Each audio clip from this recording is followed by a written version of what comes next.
Your child watches you tap your phone at the checkout, the screen flashes green, and you walk away with a bag full of groceries. To you, that was completely normal. To your child, it might as well have been magic. No notes change hands. No coins klinketh. Nothing visible left your pocket.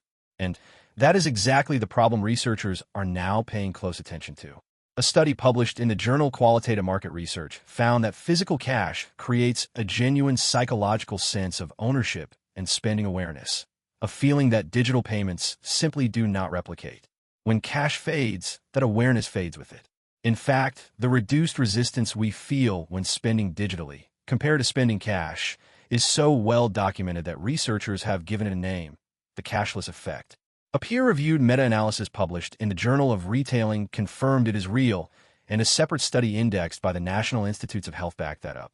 Now imagine growing up in a world where you almost never see cash at all. Researchers writing in a peer-reviewed study from the ACM put it plainly. Children today are literally not able to touch what money is anymore on a regular basis. That is not a small thing. That is the foundation of how money understanding gets built, or doesn't. And the OECD reported in 2025 that young people are increasingly using digital financial services, mobile payments, online shopping, but their financial literacy skills remain low. So children are using the tools before they understand them. That gap is where the trouble starts. Here is the good news.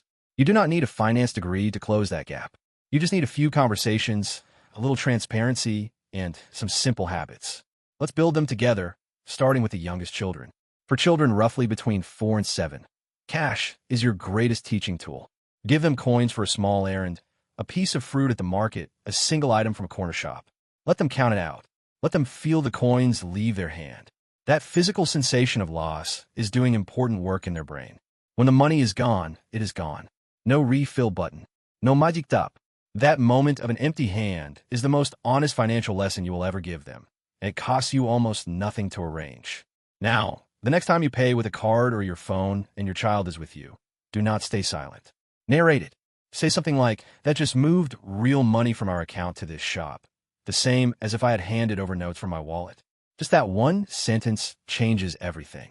Then go one step further. After that purchase, at home, after dinner, whenever works, open your banking app or statement together. Find the transaction. Point to it. Show them the balance that is now lower. Connect the invisible tap to a very visible number. Children need to see that chain. The tap happens, the number goes down, the money is gone. Once they have seen it a few times, it stops being magic and starts being real. As your child gets a little older, say around 8, 9, 10, you can start explaining the difference between two types of cards. A debit card moves money that is already saved in an account immediately. The shop gets paid, your balance drops, done. A credit card is borrowed money that you must pay back later, and if you do not pay it back quickly, there is usually an extra cost on top. Keep it that simple. You do not need the full, technical explanation. The concept is what matters.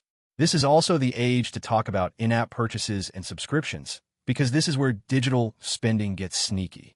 When a game offers your child coins or gems or extra lives for a small fee, that money comes from the same account as groceries and electricity. It is not separate game money. It is your family's real money. Show them a streaming bill. Show them a subscription renewal. Point to each line and say, "Someone made a decision that caused this charge." Usually that someone is us. Teaching them to read a transaction history is one of the most practical skills you can give them. The Money and Pension Service, an internationally recognized body, highlighted in their 2024 research that impulse buying, online fraud, and normalizing financial risk are among the key dangers digital money creates for young people. You can protect your child from all three by simply making the invisible visible consistently over time. For children in the 10 to 14 range, consider giving them a fixed, finite amount to manage, whether in cash or on a supervised prepaid card where you can both see the balance. A set amount with a real limit teaches something no lecture ever can. Money ends. When it is gone, the decision about what it bought is already made. Once a week, sit down together and ask 3 questions. Where did the money go? Was that worth it? What would you do differently? You're not interrogating them. You are building the habit of reflection. And research from the OECD and G20 confirms that financial literacy is not just knowledge, it is attitude and behavior built over time. And perhaps the most powerful thing of all, model it yourself. Let your child hear you think out loud. Say, "I am choosing to pay with cash today, so I can keep track of what I'm spending. Or, I'm going to check the account before I decide if we can afford that. Children absorb payment habits by watching you. Your behavior is the curriculum. So here is your one thing to do today. The very next time you pay with a card or your phone and your child is nearby, say it out loud. That just moved real money from our account. Same as handing over notes. 5 seconds. No worksheet, no lesson plan, no preparation required.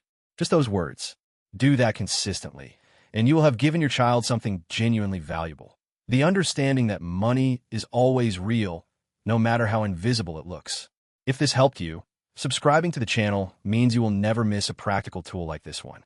Little money habits, building confident kids, one conversation